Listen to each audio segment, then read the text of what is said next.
Bang Ica, gue mau nanya nih. Apa itu? Lu kan dulu pernah jadi afiliator. Iya. Dari gabung dengan afiliator gini, lu udah bisa dapat berapa duit? Gue itu cuman 34 hari. 34 hari udah bisa dapat berapa duit? 34 20 hari. juta, Oh, lebih. Hampir 100 100 juta. juta. Hampir 100 Hampir. juta. Hampir 100 juta. 100 jutaan.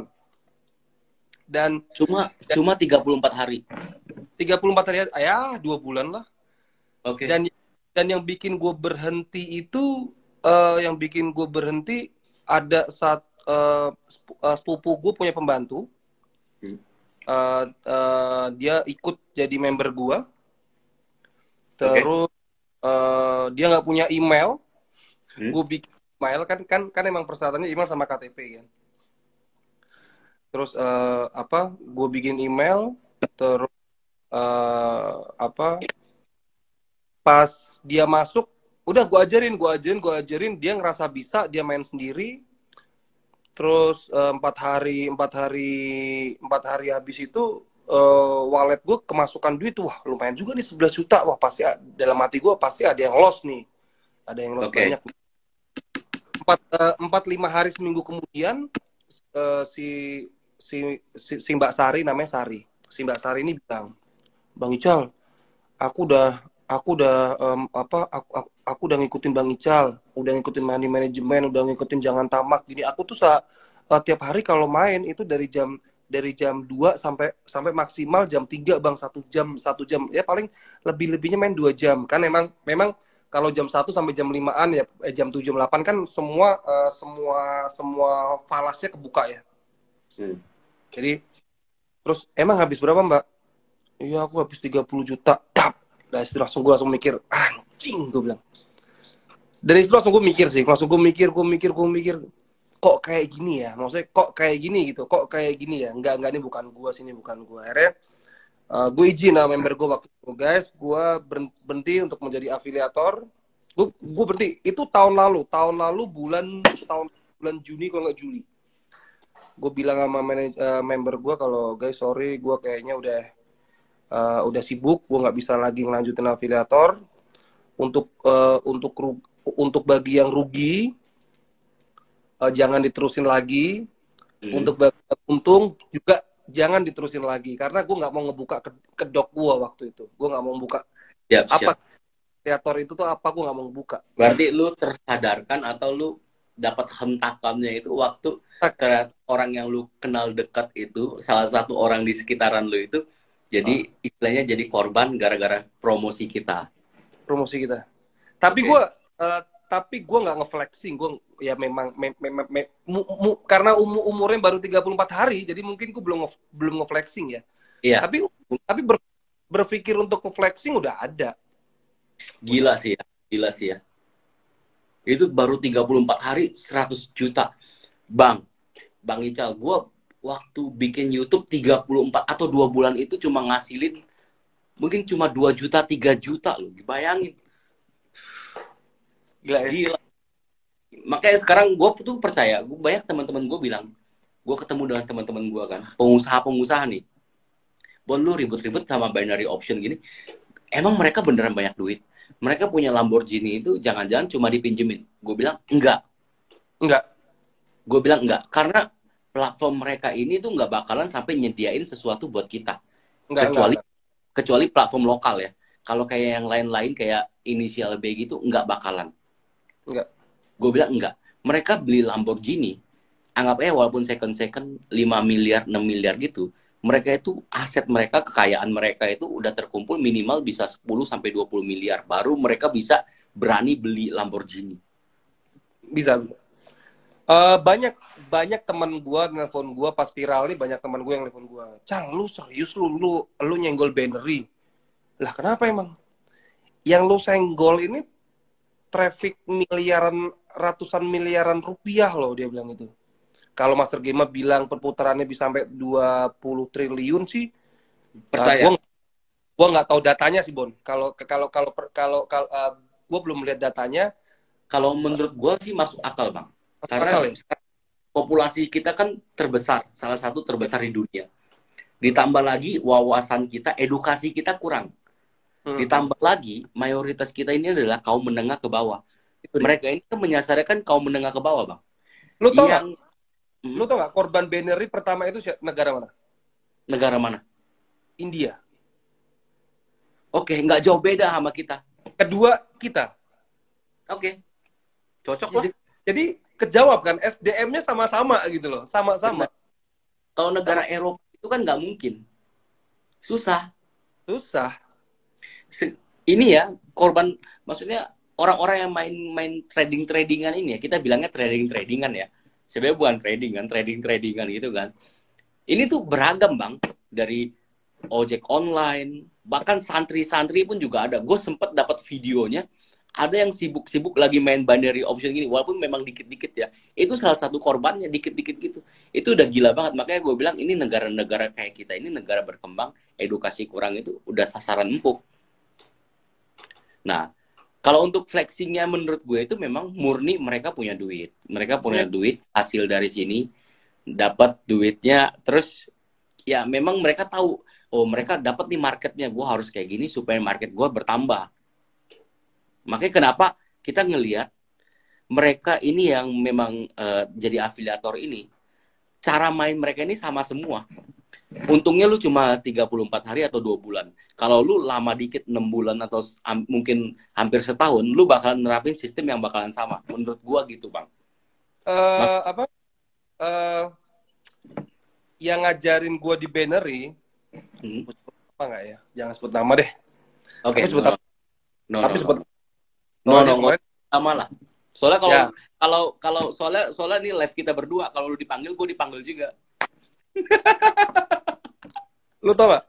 Yang ngajarin gua binary pertama itu gue ketemu.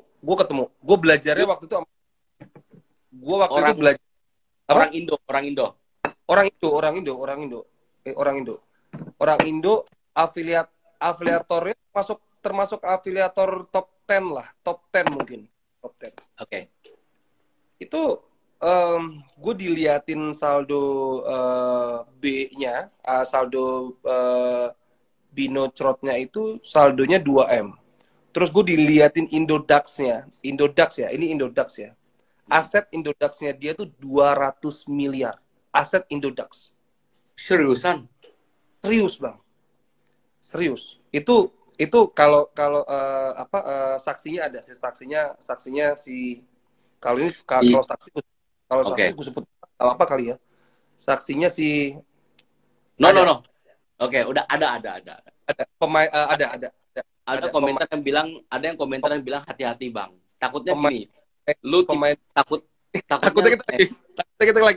kita lagi mabuk ya kan. Pas sadar anjing gue ngomong apa nih. Lu tipsi, gue tipsi, ada aja gitu, ada aja. Ada. Itu dari situ gue terpacu. Kalau banyak yang bilang, lu speak up karena lu rugi kali, gitu kan. Memang gue rugi. Gue rugi. 3 hari gue rugi 30 juta. Tapi gue mikir, nih kalau nih 30 juta gue anggap buang duit lah. Kalau gue kalah, berarti gue stop main di binary. Tapi kalau gue untung, ya gue akan lanjut. 3 hari jam 1 malam ya, jam 1 malam gue 30 juta hilang. Udah gue stop tuh. Gue stop. Besokannya gue penasaran kan, anjing gue balikin duit 30 juta gimana nih, gue penasaran. Dapatlah tuh gue link afiliator itu. Udah dapet link, gue belajar sama temen gue ini, diajarin cara ngerubah saldo, cara ini itu. Wah, jadi makanya apa yang gue pocorkan, apa yang gue omongkan itu fase banget, karena ya dulu kan gue menjalankan semua itu. Iya, gitu. Siap. Nah, beda kasus Kak. Kita tuh berbeda, Bang. Lu sempat jadi afiliator, sedangkan gua adalah orang yang sempat mempromosikan. Enggak, Bon. Gua penasaran. Tapi kok lu fase banget ya? Apa jangan-jangan lu pernah observasi juga? Lu tuh fase banget loh. Yang tadi gue dengerin tuh fase banget. Fase banget. Fase banget. Jadi gini, makanya gue bilang, lu kan pernah jadi afiliator. Sedangkan gue sempat mempromosikan. Gue kan YouTuber, influencer. Gue ditargetin mereka itu jadi sosok yang mempromosikan. Waktu mempromosikan itu gue dikasih tentunya skripnya dong, buat ngomongnya kayak gimana, cara tampilnya kayak gimana. Nah, dari situ gue lama-lama gue makin berpikir, wah ini ada sesuatu yang nggak beres. Cuma waktu itu gue cari informasinya, ini tuh masih abu-abu, Cal. Jadi kita gas terus karena kita ngeliat influencer yang lain juga juga mempromosikan hampir semua mempromosikan, ya kan, platform seperti ini kayak gimana. Akhirnya kita ikut-ikutan juga. Terus mereka juga bayarannya mereka berani juga kan. Dulu kita kan juga nggak ada regulasi yang mengatur ini. Makanya dari situ gue berpikir, wah ini ada sesuatu yang nggak beres. Dari situ gue belajar. Karena gue di endorse bukan cuma sekali, beberapa kali. Lu beruntung loh. Lu berarti termasuk targetnya dia. Oke. Lu berarti termasuk targetnya dia. Beruntung lu. Lu beruntung. Satu bulan terakhir gue bahkan masih sempat dikontak. 1 bulan terakhir gue masih sempat dikontak. 1 bulan terakhir. Orang WhatsApp-nya sih dari Rusia, luar negeri. Yeah. WhatsApp-nya dari luar negeri. Sempat kontak, gimana, masih mau nggak, kita mau promosiin orang tertentu, bayarannya sekian ribu $. Bayarannya itu menggiurkan. Bayarannya itu kalau makanya gue bilang tuh gue paling nggak ada maksudnya visi misi di terangkatnya seperti ini tuh, gue paling nggak ada tujuan, tau nggak? Kalau yang lain gue nggak tahu lah ya, kayak misalnya teman-teman kita yang lain gue nggak tahu. Maksudnya mereka ini ngebahas ini tuh supaya apa sih? Oke, gue paling nggak ada. Gue dari kita aja baru kenal baru-baru ini juga kan. Gara-gara gue yang say thanks sama lo, bang, thanks ya. Karena gue itu nggak ngefollow lu. Gue itu nggak ngefollow lu. Gue cuma nonton YouTube lu. Terus pas gue rame, gue baru tahu kalau beberapa hari sebelumnya lu bikin tentang kata-kata cara beli Ferrari dalam sebulan, yang kata-kata lu, nah, kan? Oke. Terus gue langsung mikir, oh, Bobon ternyata pernah ngangkat. Nah, makanya banyak orang yang mikir momentumnya semua serba pas. Jadi sebelum lu tuh ternyata Bang Tommy. Oke, Tommy. Ya, Tommy Lava. Ternyata sebelumnya dia terus ditabung sama lu, baru gue bikin podcast sama Gita. Jadi artinya tuh memang kita tuh semua berjodoh, mungkin udah takdirnya. Udah berjodoh udah. Jadi mungkin udah takdirnya, Tuhan tuh ngelihat, wah ini udah nggak bisa dibiarin nih. Mungkin perlu ya manusia-manusia seperti kita yang ngomong kayak gini-gini. Ya puji Tuhan sih sebenarnya, alhamdulillah juga gara-gara kita juga akhirnya ini terekspos dengan benar-benar dengan nyata gitu kan.